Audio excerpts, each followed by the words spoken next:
ఈరోజు మనం తెలుసుకోవాలి అనుకుంటున్నటువంటి విషయం ఏమిటంటే, గత వీడియోల్లో మనం అన్ని వీధి పోట్లకు సంబంధించినటువంటి విషయాలు అన్నీ కూడా తెలుసుకున్నాము. అంటే ఎన్ని రకాల వీధి పోట్లు ఉన్నాయి, ఏ వీధి పోటు మంచిది, ఏ వీధి పోటు చెడుది అనేటువంటి విషయాన్ని మనం క్లియర్గా తెలుసుకున్నాం.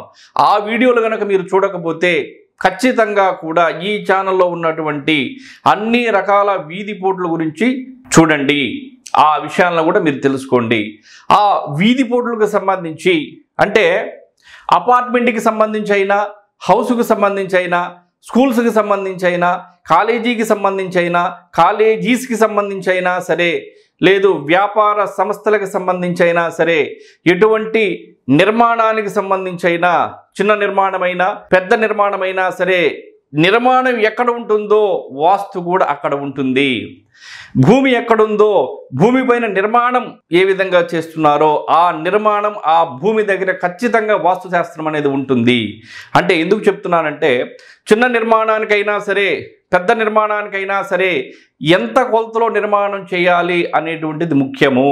అలాగే ఒక స్థలానికి సంబంధించి స్థలం ఎన్ని అడుగులు ఉంటే దాని ఎదురుగా అన్ని అడుగుల రోడ్డు గనక ఉంటే, స్థలము లేదా గృహ నిర్మాణానికి సంబంధించి ఎటువంటి కన్స్ట్రక్షన్కి సంబంధించి అయినా సరే మొత్తం తగిలేటువంటి వీధి పోటు.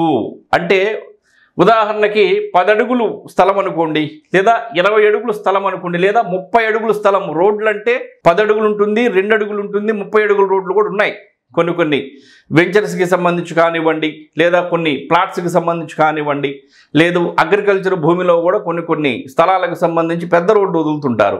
అంటే స్థలం చిన్నది కావచ్చు, ఆ స్థలం ఉన్నటువంటి కొలతలతోనే పూర్తిగా రోడ్డు ఆ స్థలానికి తగులుతూ ఉంటుంది. అంటే రోడ్డు మొత్తం తగులుతుందంటే ఒకటి స్థలం చిన్న స్థలం అయినా అయి ఉండాలి, లేదంటే స్థలానికన్నా రోడ్డు పెద్దదైనా అయి ఉండాలి. ఒకటి మాత్రం నిజం, ఏది ఏమైనా సరే ఒక స్థలానికి సంబంధించి అదే కొలతలతో గనక అంత పెద్ద రోడ్డు వచ్చి ఆ స్థలానికి తగులుతున్నప్పుడు మంచిది కాదు. అది ఏ విధంగా ప్రభావాన్ని చూపిస్తుంది అనేటువంటిది క్లియర్గా తెలుసుకునే ప్రయత్నం చేద్దాం.